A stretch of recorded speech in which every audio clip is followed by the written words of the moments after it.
ओम शांति। आज 28 अप्रैल 2020 की प्रातः मुरली। ओम शांति। बाप दादा मधुवन।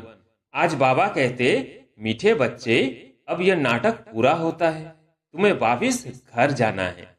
इसलिए इस दुनिया से ममत्व मिटा दो, घर को और नए राज्य को याद करो। प्रश्न, दान का महत्व कब है? उसका रिटर्न किन बच्चों को प्राप्त होता है? उत्तर, दान का महत्व तब है जब दान की हुई चीज में ममत्व न हो। अगर दान किया फिर याद आया तो उसका फल रिटर्न में प्राप्त नहीं हो सकता। दान होता ही है दूसरे जन्म के लिए। इसलिए इस जन्म में तुम्हारे पास जो कुछ है उससे ममत्व मिटा दो, ट्रस्टी होकर संभालो। या तुम जो ईश्वरीय सेवा में लगाते हो, हॉस्पिटल व कॉलेज खोलते हो, उससे अनेकों का कल्याण होता है। उसके रिटर्न में 21 जन्मों के लिए मिल जाता है। आज की मुरली से कुछ मुख्य पॉइंट्स। पहला, जो कुछ इन आंखों से देखते हो, मित्र संबंधी आदि, यह सब खत्म हो जाना है। यह ज्ञान बाप ही रूहों को समझाते हैं। बच्चों, अब वापिस अपने घर चलना है, नाटक पूरा होता है। दूसरा, जहाँ पुण्य आत्मा है वहाँ पाप आत्मा एक भी नहीं। वो है सतयुग शतो प्रधान, यह है कलयुग तमो प्रधान। तुम अभी पुरुषार्थ कर रहे हो शतो प्रधान बनने का। तीसरा, बाप कहते हैं, मैं आया ही हूं पति दुनिया को खत्म करने। इस रुद्र यज्ञ में सारी पुरानी दुनिया स्वाहा होनी है। जो कुछ अपना भविष्य बनाएंगे तो नई दुनिया में मिलेगा, नहीं तो यही सब कुछ खत्म हो जाएगा। फिर बाबा ने कहा, आजकल मनुष्य उधार पर भी देते हैं। विनाश होगा तो सब खत्म हो जाएंगे, कोई किसको कुछ देगा नहीं, सब रह जाएगा। आज अच्छा है, कल दिवाला निकाल देते। कोई को भी कुछ पैसा मिलने का नहीं है। कोई को दिया वो मर गया, फिर कौन बेट रिटर्न करते हैं? तो क्या करना चाहिए? भारत के 21 जन्मों के कल्याण लिए और फिर अपने 21 जन्मों के लिए कल्याण के लिए उसमें लगा देना चाहिए। तुम अपने लिए ही करते हो। चौथा, जहाँ पुण्य आत्मा है वहाँ पाप आत्मा एक भी नहीं। वो है सतयुग शतो प्रधान, यह है कलयुग तमो प्रधान। पांचवा, जहाँ पुण्य आत्मा है वहाँ पाप आत्मा एक भी नहीं। वो है सतयुग शतो प्रधान, यह है कलयुग तमो प्रधान। बाप ने प्रवेश किया और इसने गाली खाना शुरू कर दी। शिव बाबा को जानते नहीं, न उनको गाली दे सकते हैं, गाली यह खाते हैं। कृष्ण ने कहा ना, मैं नहीं माखन खायो।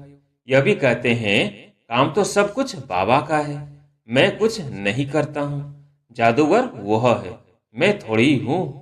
मुफ्त में इनको गाली दे देते हैं। सारी दुनिया हाथ खाली जानी है, सिर्फ तुम बच्चे भरतू हाथ अर्थात धनवान हो जाते हो। इसमें समझने की बड़ी विशाल बुद्धि चाहिए। कितने धर्म के मनुष्य हैं, हर एक की अपनी एक्ट चलती है। एक ही एक्ट न मिले दूसरे से। सबके फीचर्स अपने अपने हैं। कितने सारे फीचर्स हैं, यह सब ड्रामा में नूंद है।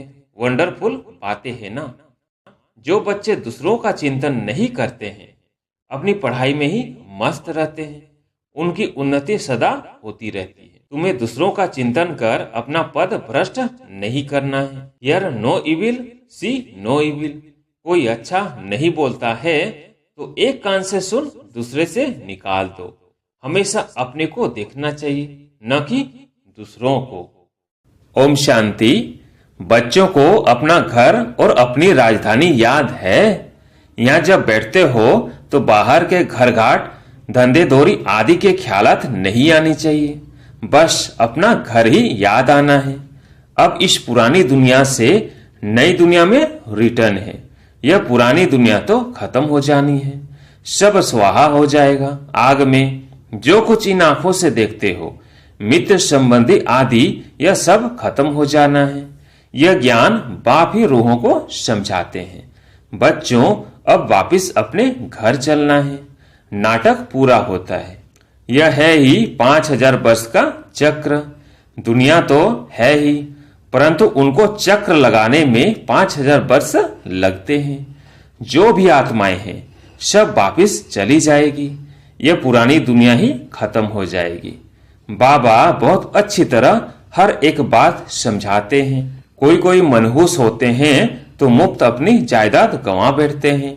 भक्ति मार्ग में दान पुण्य तो करते हैं ना। कोई ने धर्मशाला बनाई, कोई ने हॉस्पिटल बनाई।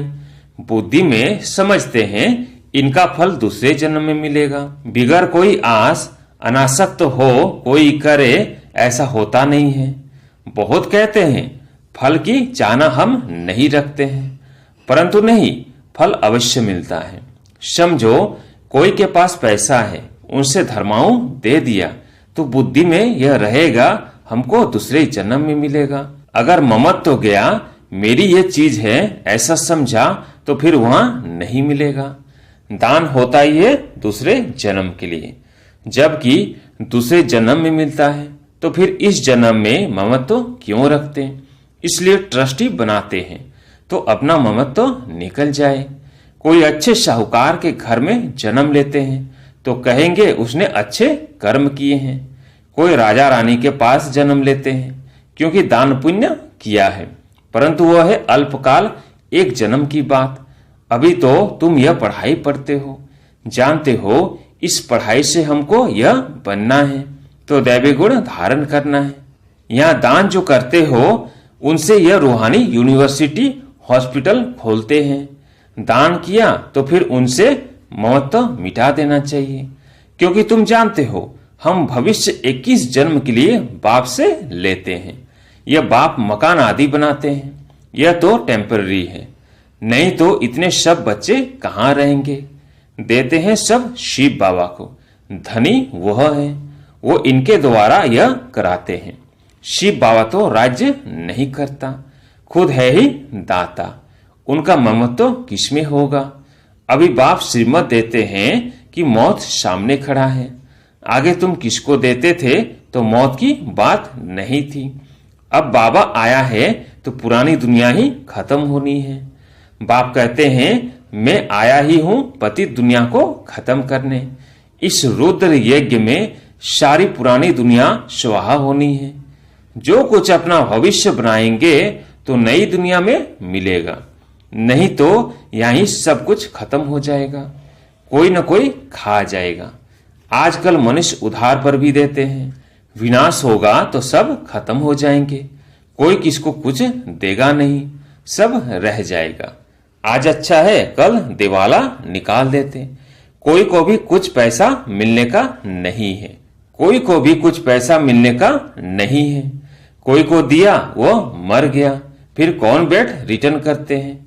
तो क्या करना चाहिए? भारत के 21 जन्मों के कल्याण लिए और फिर अपने 21 जन्मों के कल्याण के लिए उसमें लगा देना चाहिए। तुम अपने लिए ही करते हो, जानते हो श्रीमत पर हम उच्च पद पाते हैं, जिससे 21 जन्म सुख शांति मिलेगी। इनको कहा जाता है अविनाशी बाबा की रूहानी हॉस्पिटल और यूनिवर्सिटी, जिससे हेल्थ, वेल्थ और हैप्पीनेस मिलती है। कोई को हेल्थ है, वेल्थ नहीं तो हैप्पीनेस रह नहीं सकती। दोनों है तो हैप्पी भी रहते हैं।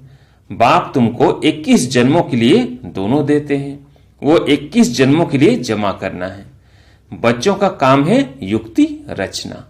बाप के आने से गरीब बच्चों की तकदीर खुल जाती है। बाप है ही गरीब निवाज, साहूकारों की तकदीर में ही यह बातें नहीं है। इस समय भारत सबसे गरीब है, जो साहूकार था वही गरीब बना है। इस समय सब पाप आत्माएं हैं, जहां पुण्य आत्मा है वहां पाप आत्मा एक भी नहीं। वो है सतयुग शतो प्रधान, यह है कलयुग तमो प्रधान। तुम अभी पुरुषार्थ कर रहे हो शतो प्रधान बनने का। बाप तुम बच्चों को स्मृति दिलाते हैं तो तुम समझते हो बरोबर हम ही स्वर्गवासी थे, फिर हमने 84 जन्म लिए हैं, बाकी 84 लाख योनियां तो गपोड़ा है। क्या इतना जन्म जानवर योनि में रहे? यह पिछाड़ी का मनुष्य का मर्तबा है। क्या अब वापिस जाना है? अब बाप समझाते हैं मौत सामने खड़ा है, 40 से 50 हजार वर्ष है नहीं। मनुष्य तो बिल्कुल घोर अंधियारे में है, इसलिए कहा जाता है पत्थर बुद्धि। अभी तुम पत्थर बुद्धि से पारस बुद्धि बनाते हो। यह बातें कोई सन्यासी आदि थोड़े ही बता सकते हैं। अब तुमको स्मृति दिलाते हैं कि वापिस जाना है। जितना हो सके अपना बैगेज ट्रांसफर कर दो। बाबा, यह सब लो, हम सतयुग में 21 जन्म लिए पा लेंगे। यह बाबा भी तो दान पुण्य करते थे, बहुत शौक था। व्यापारी लोग 2 पैसा धर्माऊ निकालते हैं, बाबा 1 आना निकालते थे। कोई भी आए तो दरवाजे से खाली न जाए। अभी भगवान सम्मुख आए हैं, ये किसको पता नहीं है। मनुष्य दान पुण्य करते करते मर जाएंगे, फिर कहाँ मिलेगा। पवित्र बनते नहीं, बाप से प्रीत रखते नहीं। बाप ने समझाया है, यादव और कौरवों की है विनाश काले विपरीत बुद्धि, पांडवों की है विनाश काले प्रीत बुद्धि। यूरोप वासी सब यादव हैं जो मुसल आदि निकालते रहते हैं। शास्त्रों में तो क्या क्या बातें लिख दी हैं, ढेर शास्त्र बने हुए हैं ड्रामा प्लेन अनुसार। इसमें प्रेरणा आदि की बात नहीं, प्रेरणा माना विचार। बाकी ऐसे थोड़ी बाप प्रेरणा से पढ़ाते हैं। बाप समझाते हैं, यह भी एक व्यापारी था, अच्छा नाम था, सभी इज्जत देते थे। बाप ने प्रवेश किया और इसने गाली खाना शुरू कर दी। शिव बाबा को जानते नहीं, न उनको गाली दे सकते हैं, गाली यह खाते हैं। कृष्ण ने कहा ना, मैं नहीं माखन खायो। यह भी कहते हैं, काम तो सब कुछ बाबा का है, मैं कुछ नहीं करता हूं। जादूगर वो है, मैं थोड़ी ही हूं। मुफ्त में इनको गाली दे देते हैं। हमने कोई को भगाया क्या? किसको भी नहीं कहा कि तुम भाग कर आओ, हम तो वहां थे, यह आप ही भाग आए। मुफ्त में दोष डाल दिया है, कितनी गाली खाई, क्या क्या बातें शास्त्रों में लिख दी है। बाप समझाते हैं, यह फिर भी होगा। यह सारी ज्ञान की बात कोई मनुष्य थोड़ी ही कर सकता है। सो भी ब्रिटिश गवर्नमेंट के राज्य में कोई के पास इतनी कन्याएं माताएं बैठ जाएं, कोई कुछ कर न सके। कोई के संबंधी आते थे तो एकदम भगा देते थे। बाबा तो कहते थे, बल इनको समझाकर ले जाओ। मैं कोई मना थोड़ी ही करता हूं, परंतु किसकी हिम्मत नहीं होती थी। बाप की ताकत थी ना। नथिंग न्यू, यह फिर भी सब होगा। गाली भी खानी पड़े। द्रौपदी की भी बात है, यह सब द्रौपदियां और दुशासन है, एक की बात नहीं थी। शास्त्रों में यह गपोड़े किसने लिखे? बाप कहते हैं, यह भी ड्रामा में पाठ है। आत्मा का ज्ञान ही कोई में नहीं है। बिल्कुल ही देह अभिमानी बन पड़े हैं। देही अभिमानी बनने में मेहनत है। रावण ने बिल्कुल ही उल्टा बना दिया है। अब बाप सुलटा बनाते हैं। देही अभिमानी बनने से स्वतः स्मृति रहती है कि हम आत्मा हैं, यह देह बाजा है बजाने लिए। यह स्मृति भी रहती तो दैवी गुण भी आते जाते हैं। तुम किसको दुख भी नहीं दे सकते। भारत में ही इन लक्ष्मी नारायण का राज्य था। 5000 वर्ष की बात है। अगर कोई लाखों वर्ष कहते हैं तो घोर अंधियारे में है। ड्रामा अनुसार जब समय पूरा हुआ है तब बाप फिर से आया है। अब बाप कहते हैं, हमारी श्रीमत पर चलो। मौत सामने खड़ा है, फिर अंदर की जो कुछ आस है वो रह जाएगी। मरना तो है जरूर, यह वही महाभारत लड़ाई है। जितना अपना कल्याण कर सको उतना अच्छा है, नहीं तो तुम हाथ खाली जाएंगे। सारी दुनिया हाथ खाली जानी है। सिर्फ तुम बच्चे भरतू हाथ अर्थात धनवान हो जाते हो। इसमें समझने की बड़ी विशाल बुद्धि चाहिए। कितने धर्म के मनुष्य हैं, हर एक की अपनी एक्ट चलती है। एक की एक्ट न मिले दूसरे से। सबके फीचर्स अपने अपने हैं। कितने सारे फीचर्स हैं। यह सब ड्रामा में नूंद है। वंडरफुल बातें है ना। अब बाप कहते हैं, अपने को आत्मा समझो। हम आत्मा 84 का चक्र लगाती है। हम आत्मा इस ड्रामा में एक्टर है। इनसे हम निकल नहीं सकते, मोक्ष पा नहीं सकते, फिर ट्राई करना भी फालतू है। बाप कहते हैं, ड्रामा से कोई निकल जाए, दूसरा कोई ऐड हो जाए, यह हो नहीं सकता। इतना सारा ज्ञान सबकी बुद्धि में रह नहीं सकती। सारा दिन ऐसे ज्ञान में रवण करना है। एक घड़ी आधी घड़ी यह याद करो, फिर उनको बढ़ाते जाओ। 8 घंटा भर स्थूल सर्विस करो, आराम भी करो। इस रूहानी गवर्नमेंट की सर्विस में भी टाइम दो। तुम अपनी ही सर्विस करते रहो, यह है मुख्य बात। याद की यात्रा में रहो, बाकी ज्ञान से उच्च पद पाना है। याद का अपना पूरा चार्ट रखो। ज्ञान तो सहज है, जैसे बाप की बुद्धि में है कि मैं मनुष्य सृष्टि का बीज रूप हूं, इनके आदि मध्य अंत को जानता हूं। हम भी बाबा के बच्चे हैं। बाबा ने यह समझाया है कैसे यह चक्र फिरता है। उस कमाई के लिए भी तुम 8 से 10 घंटा देते हो ना। अच्छा ग्राहक मिल जाता है तो रात को कभी उबासी नहीं आती है।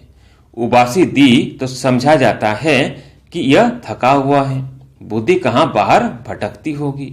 सेंटर्स पर भी बड़ा खबरदार रहना है। जो बच्चे दूसरों का चिंतन नहीं करते हैं, अपनी पढ़ाई में ही मस्त रहते हैं, उनकी उन्नति सदा होती रहती है। तुम्हें दूसरों का चिंतन कर अपना पद भ्रष्ट नहीं करना है। यार no evil see no evil. कोई अच्छा नहीं बोलता है तो एक कान से सुन, दूसरे से निकाल दो। हमेशा अपने को देखना चाहिए, न कि दूसरों को। अपनी पढ़ाई नहीं छोड़नी चाहिए। बहुत ऐसे रूठ पड़ते हैं, आना बंद कर देते हैं, फिर आ जाते हैं। नहीं आएंगे तो जाएंगे कहां? स्कूल तो एक ही है। अपने पैर पर कुल्हाड़ी नहीं लगाना है। तुम अपनी पढ़ाई में मस्त रहो, बहुत खुशी में रहो। भगवान पढ़ाते हैं, बाकी क्या चाहिए? भगवान हमारा बाप, टीचर, सदगुरु है। उनसे ही बुद्धि का योग लगाया जाता है। वो है सारी दुनिया का नंबर 1 मासूक, जो तुमको नंबर 1 विश्व का मालिक बनाते हैं। बाप कहते हैं तुम्हारी आत्मा बहुत पतित है, उड़ नहीं सकती, पंख कटे हुए हैं। रावण ने सभी आत्माओं के पंख काट दिए हैं। शिव बाबा कहते हैं मेरे बिगर कोई पावन बना नहीं सकता। सब एक्टर्स यहाँ हैं, वृद्धि को पाते रहते हैं, वापिस कोई जाते नहीं। अच्छा, मीठे मीठे सिकिलधे बच्चों प्रति माता पिता बाप दादा का याद प्यार और गुड मॉर्निंग। रूहानी बाप की रूहानी बच्चों को नमस्ते। हम रूहानी बच्चों की रूहानी बाप दादा को याद प्यार, गुड मॉर्निंग, नमस्ते नमस्ते। धारणा के लिए मुख्य सार। पहला, स्वयं के चिंतन और पढ़ाई में मस्त रहना है, दूसरों को नहीं देखना है। अगर कोई अच्छा नहीं बोलता है तो एक कान से सुन, दूसरे से निकाल देना है। रूठ करके पढ़ाई नहीं छोड़नी है। दूसरा, जीते जी सब कुछ दान करके अपना ममत्व मिटा देना है। पूरा विल कर ट्रस्टी बन हल्का रहना है। देही अभिमानी बन सर्व देवी गुण धारण करने हैं। आज प्यारे मीठे बाबा का वरदान है, अपने मूल संस्कारों के परिवर्तन द्वारा विश्व परिवर्तन करने वाले उदाहरण स्वरूप भव। अपने मूल संस्कारों के परिवर्तन द्वारा विश्व परिवर्तन करने वाले उदाहरण स्वरूप भव। हर एक में जो अपने मूल संस्कार है, जिसको नेचर कहते हो, जो समय प्रति समय आगे बढ़ने में रुकावट डालता है, उस मूल संस्कार का परिवर्तन करने वाले उदाहरण स्वरूप बनो। तब संपूर्ण विश्व का परिवर्तन होगा। अब ऐसा परिवर्तन करो जो कोई वर्णन न करे कि इनका यह संस्कार तो शुरू से ही है। जब परसेंटेज में अंश मात्र भी पुराना कोई संस्कार दिखाई न दे, वर्णन न हो, तब कहेंगे यह संपूर्ण परिवर्तन के उदाहरण स्वरूप है। स्लोगन, अब प्रयत्न का समय गया, इसलिए दिल से प्रतिज्ञा कर जीवन का परिवर्तन करो। ओम शांति।